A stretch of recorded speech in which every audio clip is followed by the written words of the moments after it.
morning. Welcome to Bayham Abbey, near Tunbridge Wells. Join me as we take a look round.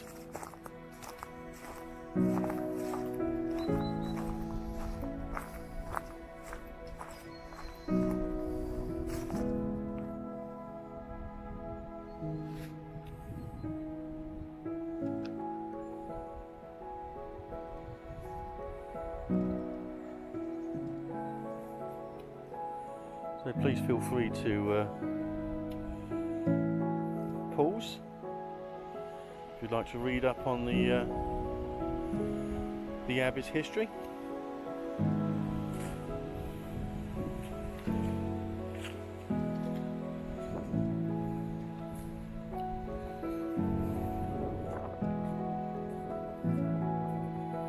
Would have been a quite impressive looking place in its day. But let's take a look at the structure itself.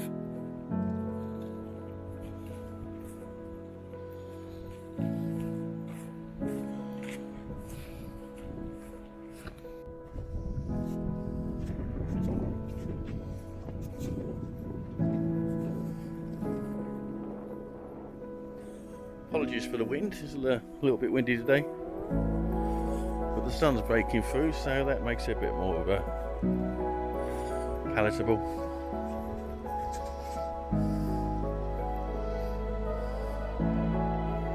So that was the orangery originally.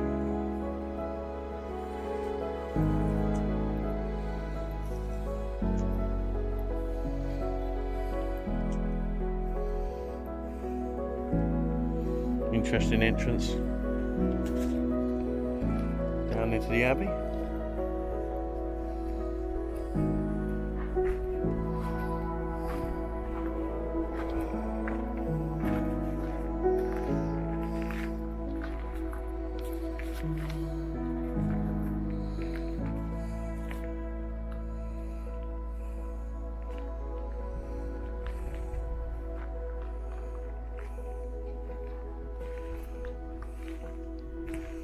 So you can see where the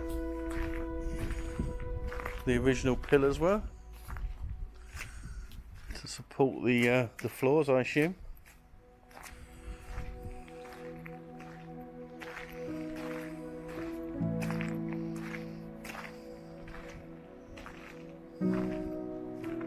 This part of the building was the refectory, where the canons ate together as a community.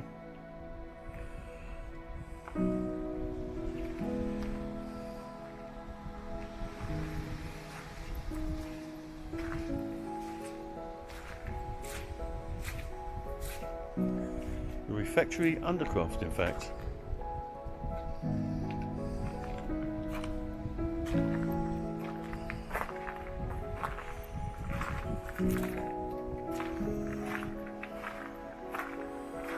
It's very interesting, and I say, to take a look, it's extremely large as well. Very impressive. Look at the don't get an idea of the scope and the size of those windows, but they're huge, absolutely huge.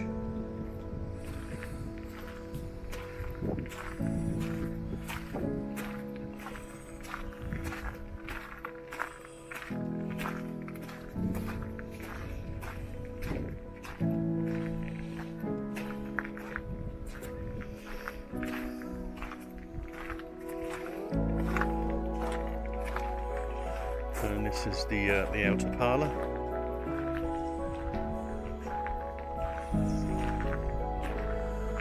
An old property opposite. Interesting old place, which is now looks disused.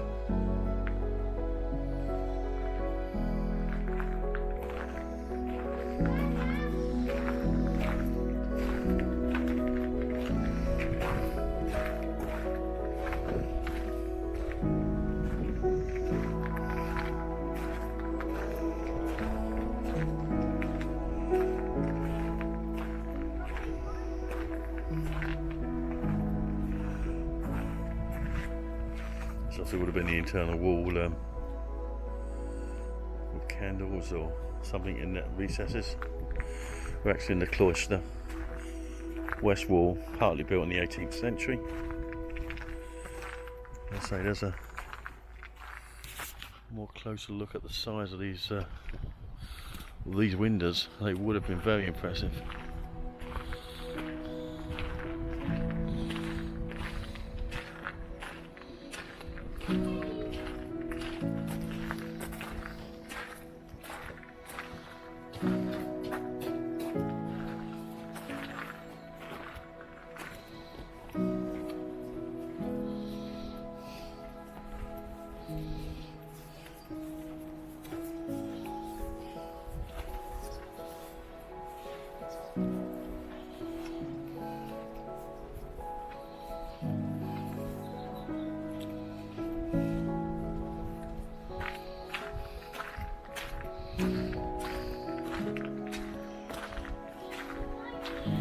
But imagine what this would have looked like in the day, and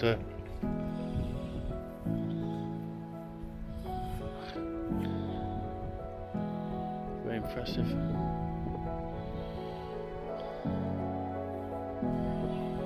Old South transept.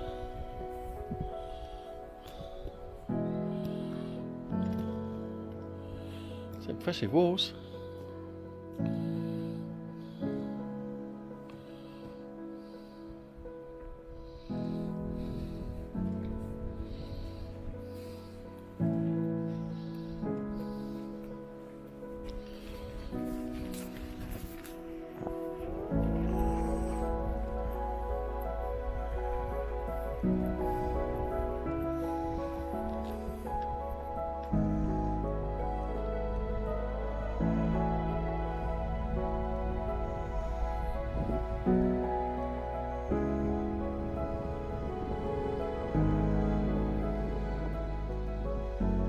Such an impressive structure. Just can't get over the size of it.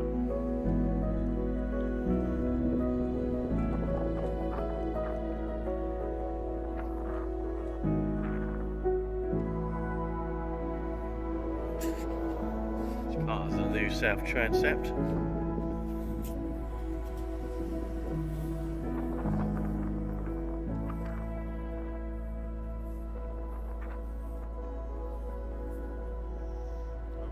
Up what some of these rooms were.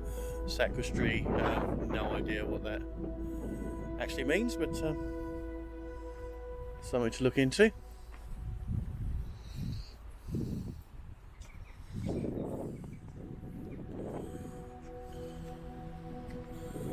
This is the chapel, which is a very small part of the actual structure itself. Quite interesting.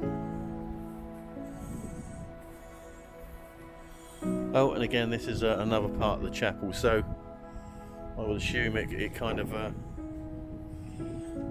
comes out from these two areas.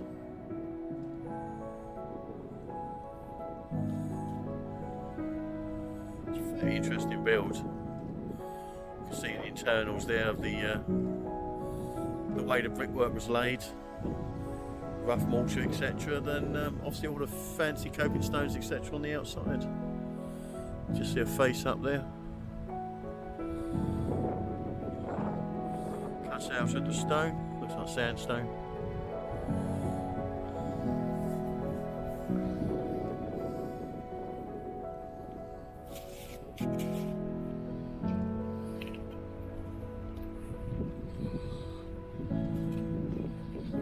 Again,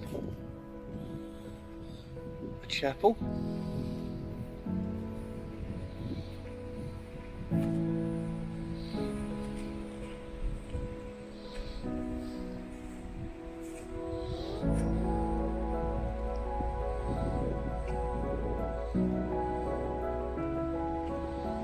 Beautiful ceiling, which is quite common to these sort of structures.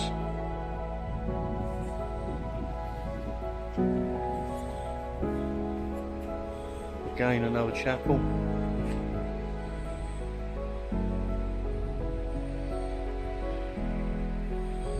We've got a set of old steps, which I assume would probably lead nowhere now. Go straight up to the inside of the turret looking structure. You can see part of the face is gone, and the steps to nowhere.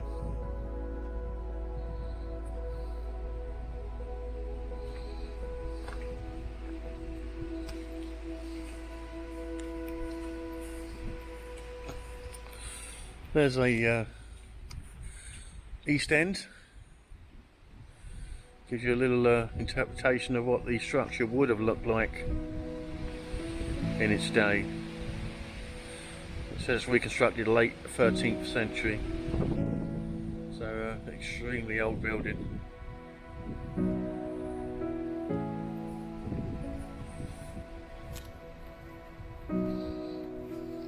I think definitely worth your time if you wanted to come and visit.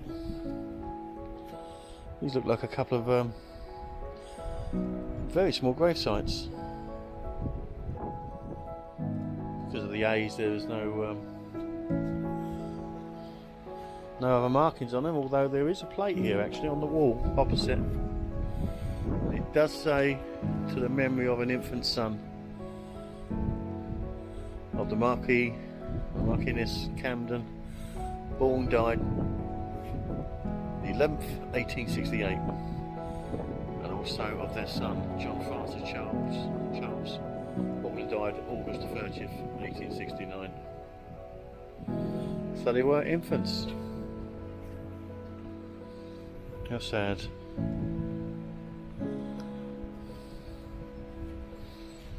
They say they resided within the structure itself.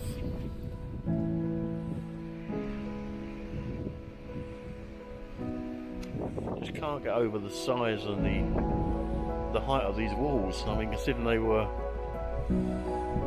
purportedly built in the 13th century. They say you can see tile in amongst the mortar as well. Interesting structure. I don't know if you can make that out.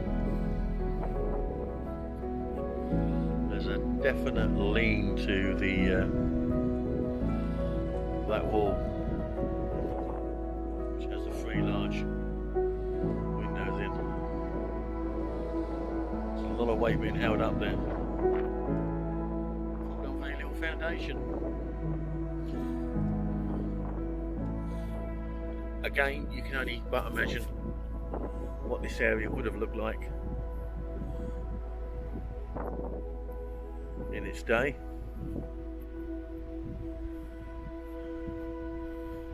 I mean, really exquisite stonework. Really clever people, stonemasons at the time. Let's take a look at what this area is. It's actually the Abbey Church. And I say there's a bit of an interpretation of what the windows above me could have looked like in its day. But there's no artist's impression of actually what the Abbey Church would have looked like. Another beautiful little church in the distance, which maybe I'll see if I can look at when I leave.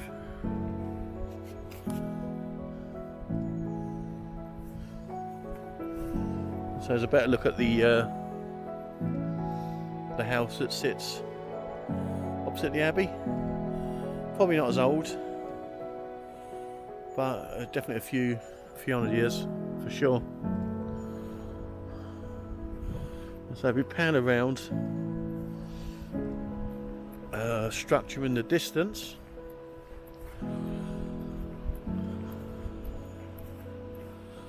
could be the entry point to the Abbey, but we'll we'll have a walk over and take a look.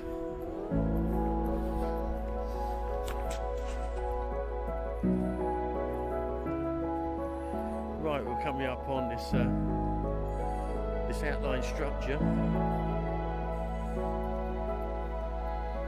and it actually said it's 18th century summer house. At least that part of it. Yeah, it was in fact. It was in fact the gatehouse of the time. For some reason, it had a little summer house adjoining, which is what we're inside now.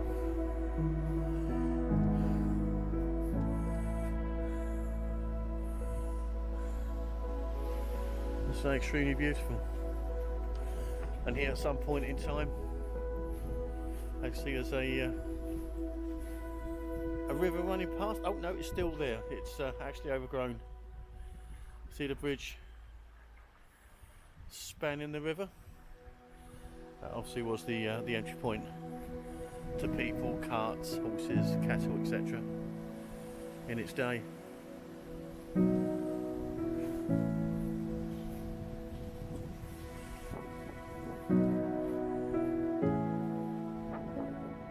Construction. So you see the tiles embedded in the mortar. We've actually put a tie rod in to stop the wall splaying outwards.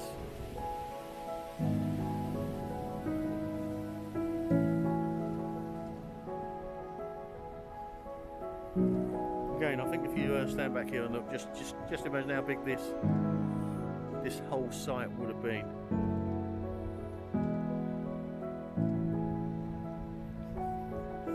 So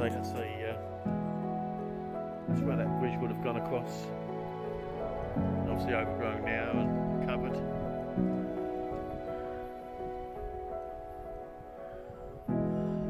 Not to be walking on anymore.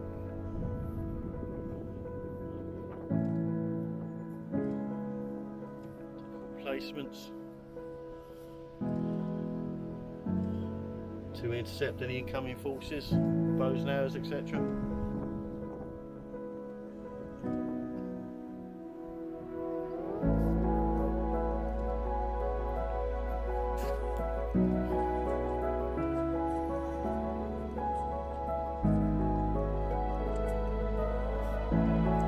A little history about the actual the house itself. Sir John Pratt bought the property, Bayham Estate, in 1714. And in 1750, St John's grandson, as the north wing, did a Dover house using stone from the Abbey. That's an early example of Gothic revival architecture.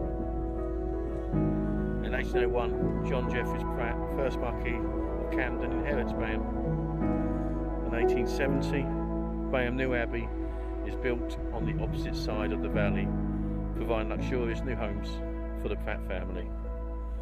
So that's a little bit about the house you see in front of me. So it's actually built from the stone from the Abbey itself in the 1700s. It's quite interesting.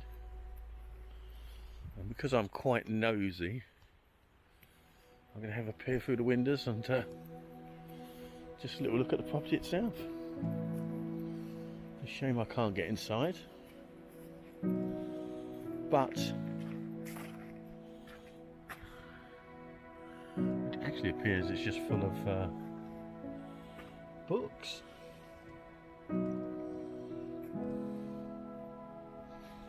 Really old door, as you can see. Really weather beaten. Look at the front elevation of the property.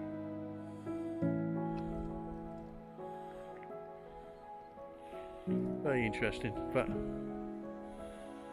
considering there's hundreds of years between this building and the Abbey, I'd say the Abbey is built to a higher standard. But an interesting building nevertheless. Certainly needs some restoration, both external and internal.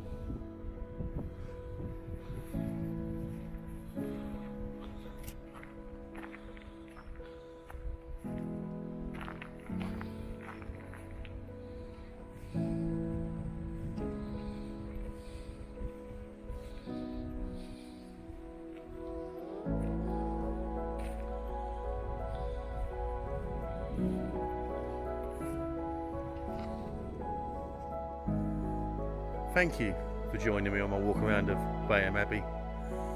I hope you enjoyed it. I know I did. I hope you'll join me again on my next walk around as Wandering Spirit. Please hit like, subscribe and all the good stuff. And I'll see you again.